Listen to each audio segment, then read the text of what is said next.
Hey there everybody, and welcome to this week's market update. Last week in El Paso County, we saw a total of 175 new homes come to market. We saw 49 price increases, 97 price decreases.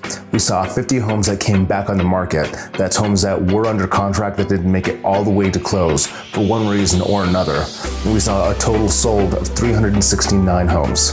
So this last week was pretty interesting compared to what we've seen the last couple months in El Paso County. We saw 175 new properties that came to market, which is a pretty low number for El Paso County for what we've been seeing, and especially for the demand that we have right now. Also at the 369 mark for total sold, that's under the 400 homes that we're seeing move on average per week. So that with a number of under indicators kind of gives us an idea that we're having a little bit of a tighter market right now, more so than we're used to, and we're kind of stepping into the fall market. As we move forward, we'll see how the numbers change, how they kind of develop, but we may be looking at less inventory for the fall. Hopefully we can keep that number up above 200, maybe even to 250 per week, which would be fantastic for our market considering the number of people we have out looking. But some of the indicators that I've seen that kind of give us the idea that the market's tightening up as well, or that we might just be moving into the fall market. One of the things I'm noticing quite a bit right now is a lot of people who are out shopping for a house right now are having a bit of a harder time. It's quite competitive out there. We don't have enough inventory.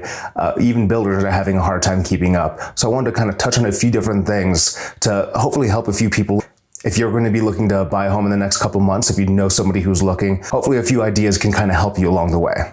One of the most important things you can do is start the process early. Start far enough ahead of time to give yourself kind of that cushion. One of the reasons being is you want to have a chance to look at a couple different houses to get an idea of what it is you want, what it is you don't want, and kind of get a feel for the area and the kind of house you're looking for. The reason why is a lot of houses in our market are selling in 3 or 4 days.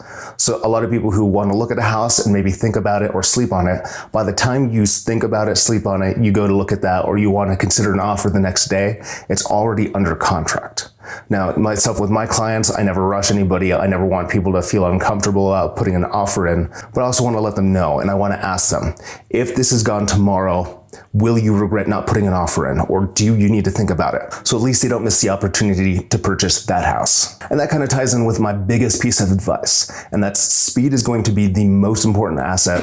It's going to be the most important advantage when you're looking for a house in our market. You want to make sure that you're getting updates as often as you can. If you only have a chance to check them in the morning, make sure you're getting updates in the morning. The best way to do it though is that MLS will update every 15 minutes. So if you have a chance to look at an email kind of throughout the day or keep an eye on it, it's a great idea to have those emailed directly to your phone or directly to somewhere where you can check it. So every 15 minutes when it updates, if something matches your criteria, you can take a look at that. You can call your agent and you can go take a look at it as soon as you can. The majority of the buying clients I've had in the past couple months have had a chance to purchase their homes because we were in there the first day and we put in an offer the first day, sometimes the next morning if we were in there kind of late. Now, of course, if you hire an agent, hopefully they'll get a chance to clarify all these things to you. I do have a chance to address this ahead of time with my clients, take them through the process to let them know. And here's some things I'm going to tell you again in 2 weeks, in 4 weeks, in 6 weeks, kind of along the process to let them know like, hey, this is probably going to come up and here's what I'm going to tell you. So once we get to that point, it's not a surprise, but we can readdress it again and make sure that we're not missing an opportunity or that we make sure that we're not buying them the wrong property. But as always, if you have any questions on anything that I covered, feel free to send me a message, send me a text, or even give me a call. That concludes this week's market update, and thank you for watching.